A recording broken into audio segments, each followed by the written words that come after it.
family tradition. It can be a legacy or a burden. The Villeneuve family tradition is legendary in Canadian auto racing. Gilles Villeneuve was the best racer this country has ever produced.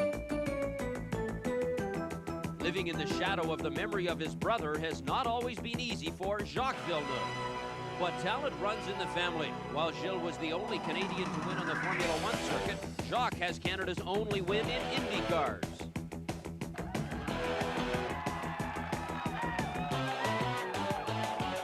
His success did not last on the Indy circuit, and while Jacques Villeneuve may be one of the most talented drivers in Canada, he is struggling to reach the top again.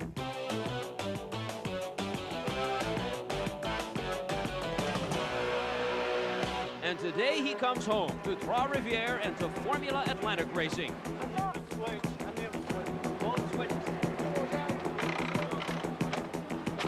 Welcome to Trois-Rivieres, Quebec, and round 6 of the Players Limited Formula Atlantic Series. Hello everyone, I'm Jerry Dobson, and joining me once again is Paul Chater. Right behind us, Avenue Gilles Villeneuve, and Paul, the legend certainly lives on here in Trois-Rivieres. Jerry, dozens of drivers have come here hoping to follow in Gilles Villeneuve's tire tracks. For Quebec drivers in particular, this is more than just a racetrack. This is Gilles' track. We have 3 drivers from Quebec in the race today. 2 of them, Christian Vandal and Claude Bourbonnais, are hoping to continue that tradition of launching their careers from this very racetrack. The 3rd driver, Jacques Villeneuve, is bringing back more than just a family name. He's bringing back a fiery style of driving, the ability to grab a car by the scruff of the neck and hurl it into a corner and then gather it all back up. It's that style more than anything else that makes this track something special. The name Gilles Villeneuve and Jacques Villeneuve, of course, synonymous here in Trois-Rivieres, Quebec. We talked to some of the drivers that will be involved here today and what they think Gilles Villeneuve contributed to racing. I think he made the path for Quebec drivers like for us. It's a model to look up to. So I like what Gilles did, and I'd like to go in Formula One and show the Canadians can do well. You think about him and you try to do your best, because it's really hard to achieve what he did a few years ago. I would not sort of restrict him to Quebec or St. Bertheville, but I think probably more so in Quebec, but I still think really sort of North America wide that somebody can make it into F1 from North America. They don't necessarily have to be European. And the legacy continues as the fastest qualifier for this race is indeed Jacques Villeneuve, but he has not yet made his way to the grid. Jacques posted the fastest time here in his Reynard. He has scored wins here in 81 and 89. Jacques receives the Sunoco Gold Fastest Qualifier Award for his pole position. Starting second is Briantill, the rookie sensation who has made a strong bid for this year's overall championship. Freddie Remrev starts 3rd. Freddie had a horrible crash in Montreal earlier this year, then came back to win in Toronto. Freddie's teammate Claude Bourbonnais will start 4th. He is a huge fan favorite and is known for his skill at the standing start. Russell Newman brings his Reynard into the 5th starting spot, a veteran driver still looking for his first Atlantic win. Harrisburg, Pennsylvania's Robert Canita has posted the 6th fastest time in his Swift. And Christian Vandal, who now drives a Lanford Sunoco Reynard, has qualified 8th from Ile-Thurot, Quebec. Christian is a fan favorite, hoping to make his name here. And Jason Holhouse, who ran very well in his hometown Toronto at the Indy, will now start in row 7. Mike Miller rounds out the field, starting alone in row 8. But the man they've all come to see is Jacques Villeneuve, and he remains in the pit with some last-minute adjustments. The Players Limited Formula Atlantic Series is brought to you by Yokohama Performance Radials and Sunoco Gold Gasoline. We'll be back with the start.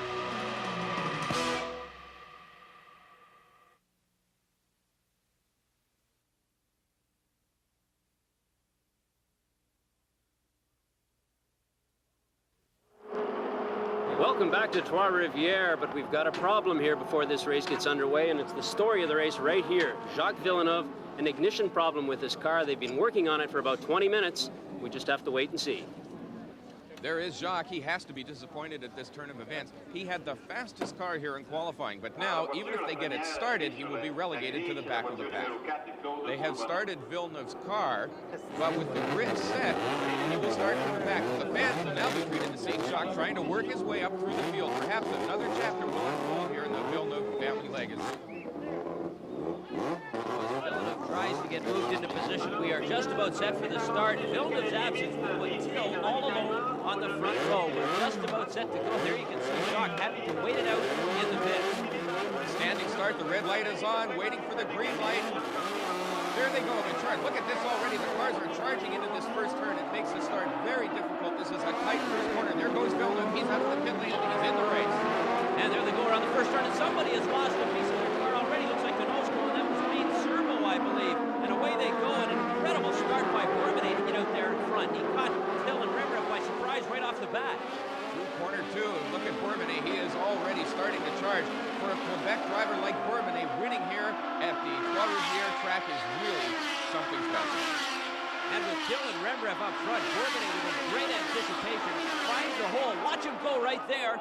Beautiful move by Bourbonnais as he beats everybody into the first corner. Rembrandt on the inside is lucky to stay out of trouble with that mess there. And Canada cuts across the orange number 0 car of Servo. Takes off his nose cone as you see it coming up right in here. There it goes. Look at that.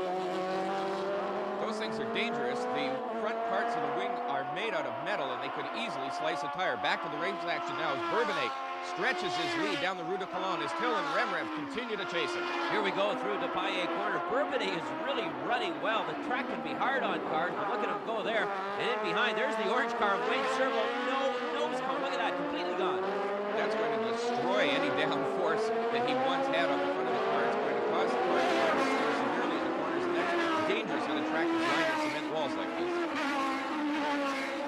Well, here comes a car heading to the pits. That's Russell Newman bringing his Reynard in. He's got some mechanical problems by the look of it. And along the, whoa, there's Robert Canada. He was running fourth, and he's a victim of that corner number 1. That's a tight one there. Jacques Villeneuve, who had the pole, had the start from the pits. We talked to his crew. We went to valve earlier this morning and we didn't have time to fix it earlier, and we've just been trying to compensate for that now. So he's going to have a go and see if we can do something. But that problem he has could very well affect the performance of his car. He's running in 10th right now, but he's got a long way to go to be up there and fight with the leader.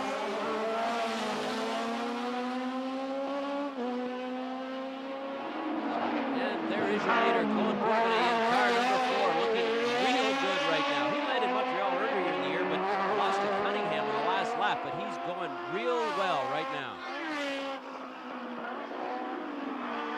And there's Briantill, his car showering sparks up from underneath. He begins to push his Swift very hard, and he seems to be catching Claude Bourbonnais. Bourbonnais and Till have got a season-long battle for the overall points lead.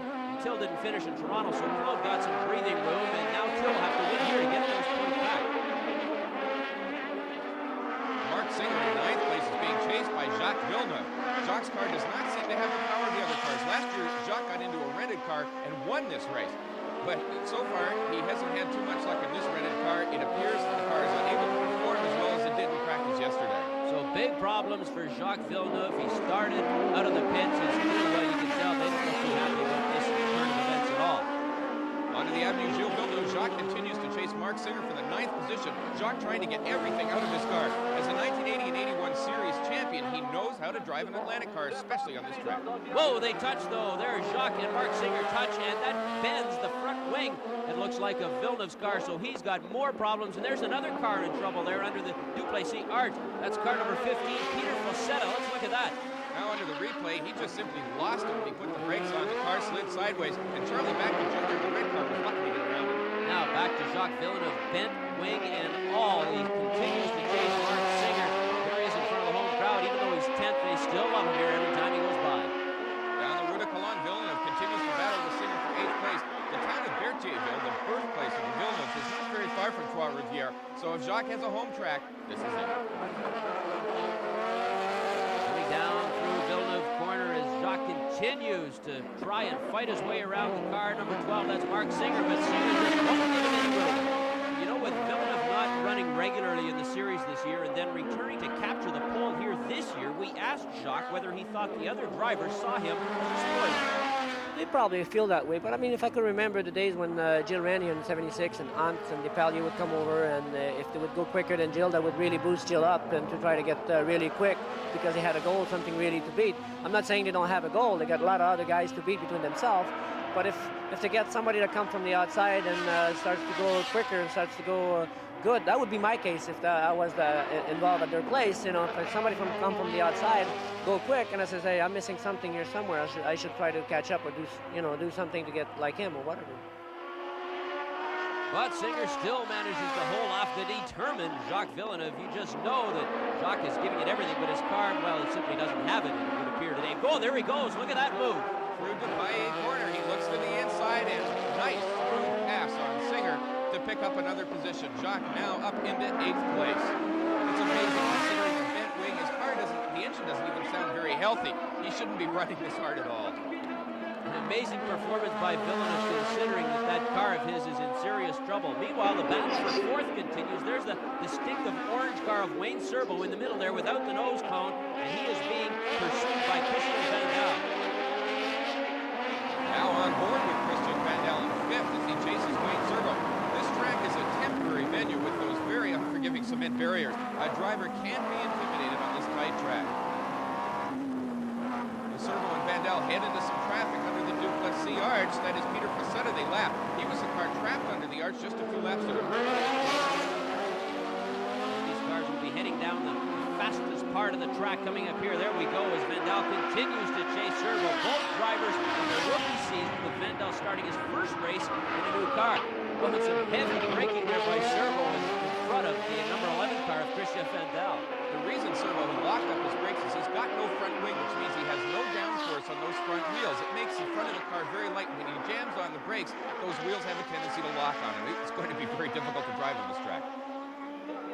Now the leaders are coming around and they are starting to lap Villeneuve and Singer. There you can see Villeneuve and Singer, and there comes the leader, Claude Bourbonnais, right in behind, and he continues to lead Briantill. Claude will have to be careful here in traffic, so he doesn't want to lose time, nor does he want to risk damaging his car on this tight track.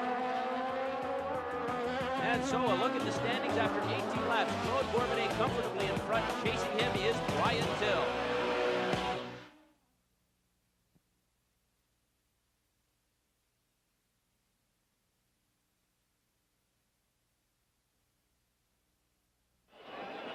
Welcome back to round 6 of the Players Limited Formula Atlantic Series from Trois-Rivieres, Quebec. A large crowd here, and they're all here to watch Jacques Villeneuve, who captured the pole, but he's had problems throughout this race. Ignition problems to begin with.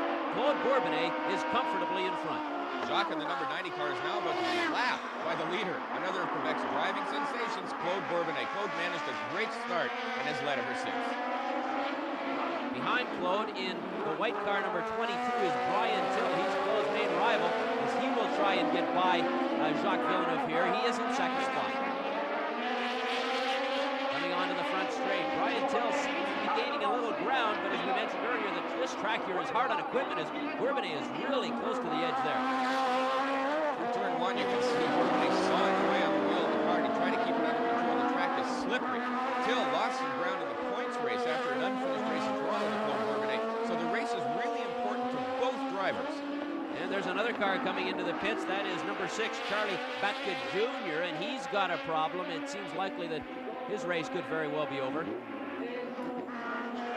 Meanwhile, there's Wayne Serbo without that nose cone, and he's continuing in that battle for 4th position. Number 11, Christian Van Dal chases Wayne there under the Duplessis arch. Serbo seems to be able to hold off the charging Van Dal, but Van Dal, another Quebec driver, a childhood friend of Bourbonnais, is driving an inspired racer this afternoon. Here we are in car on board with Van Dal in 5th spot. That is Serbo directly in front of him as Van Dal seemed to pick up a little ground there, and then he loses it again. Down the long straightaway, the engine's the same, Toyota Motors, but the chassis are different. Servo in a Swift, Van Dal in a Reynard, and so far this year, the battle between the Swift and the Reynard has continued, but no car has come out with a clear advantage. Christian Van Dal, who only started racing Atlantics earlier this season in Montreal and spun out on the warm-up lap, well, I think he's a lot more comfortable right now in this car. Now back to the leaders. There is Bourbonnais in car number 4. He's continuing to be chased by number 22, Briantill, and Till is right on him. Through the Paillet corner, Till seems to have turned it up a notch. Perhaps he is tired of waiting and will now chase Bourbonnais for the lead. He's been sitting in second for now.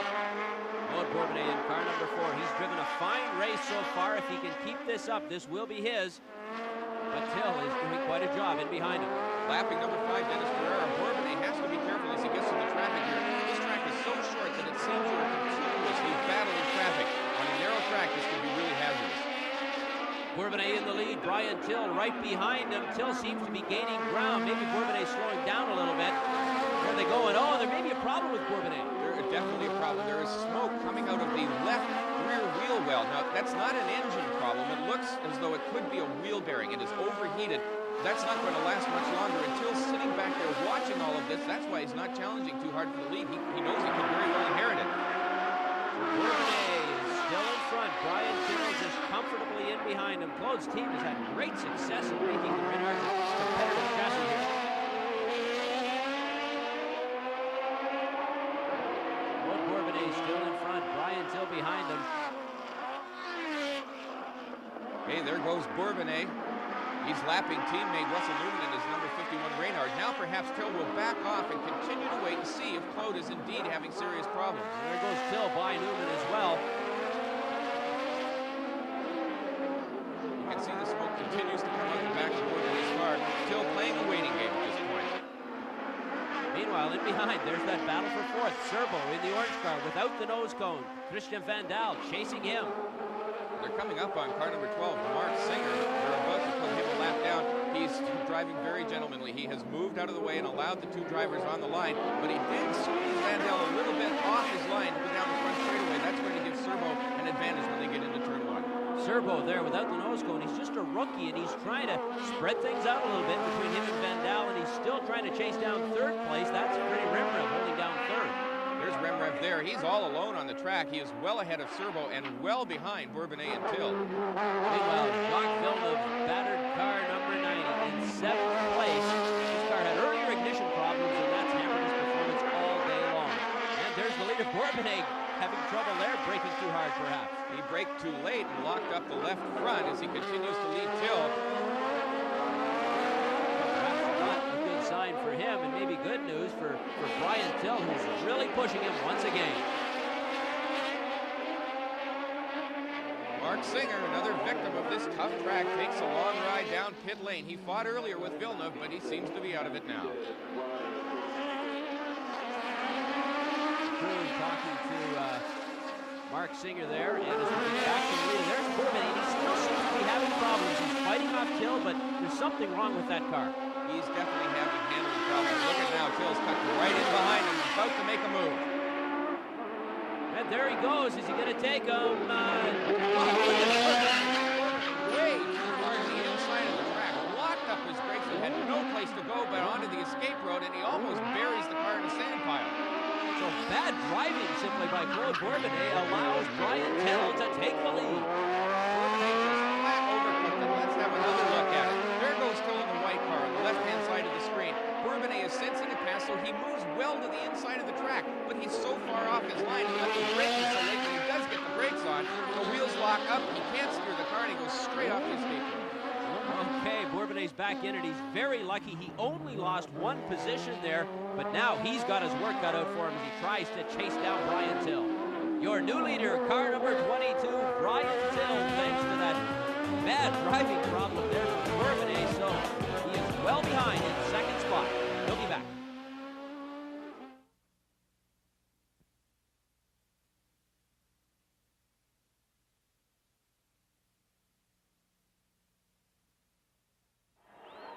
Welcome back to CTV's coverage of Round 6 of the Players Limited Formula Atlantic Series. There is your leader. He's a rookie, Briantill. He spent much of the race chasing Claude Bourbonnais, but he passed him when Bourbonnais had a brake problem and went right off the track. Claude is back in second with Till comfortably in front. And Freddie Rimrev is running in third spot. That's the white car, the last of that group, and he's gaining on Claude Bourbonnais. And more bad news for Jacques Villeneuve. It looks like his day is over. Yeah, he takes the steering wheel off and gets out of the car, so he's finished. But the leader, Briantill, continues to dominate this event. A great day for Till so far, but a bad day for Jacques Villeneuve. It was really down on power, like 50 hours, and I couldn't pull fifth at all in the back straightaway. But, you know, I was staying there. But then second gear broke about a couple laps ago, and then fourth gear jammed right in. I couldn't get fourth anymore, so might as well get out. And another huge disappointment. There is Claude Bourbonnais. He simply rolls to a stop just past the Duplessis arch. That will drop him from second place. His problems are over. Meanwhile, there's Freddie Remrev taking over second spot. Remrev a long way behind Briantill. Oh, and he's over. Quick at the Villeneuve corner right in front of his crew in the pits. He just simply lost it. Got through the corner a little too quickly. The car decided to swap ends. He's got it straightened around, however, and he's down the front straightaway. That'll put him even farther behind Briantill. But he's lucky he didn't lose any positions there, so what a lot of changes going on here. Briantill comfortably in front. Claude Bourbonnais is now out of the race. A problem there for Remrev, who moved into second. He's still in second, but he lost some valuable time there. Through the Duplessis arch. Remrev, who crashed in Montreal and won in Toronto, has certainly had his ups and downs in Canada this season. Freddie Remrev lucky to still be in second place after that mishap earlier. And he's got some slower traffic in front. There's Russell Newman, number 51 on the inside. He's passing number 91, Steve Smith. Everybody's locking their brakes up. Ready goes around Steve Smith as well. And Smith bumps the tire wall. Remrev locked up his brakes so early going into the turn. He was watching Newman and Smith. He knew there was going to be a problem, and he's playing it really cautiously. Freddie Remrev still trying to chase your leader, Briantill, but Till is now on the last lap.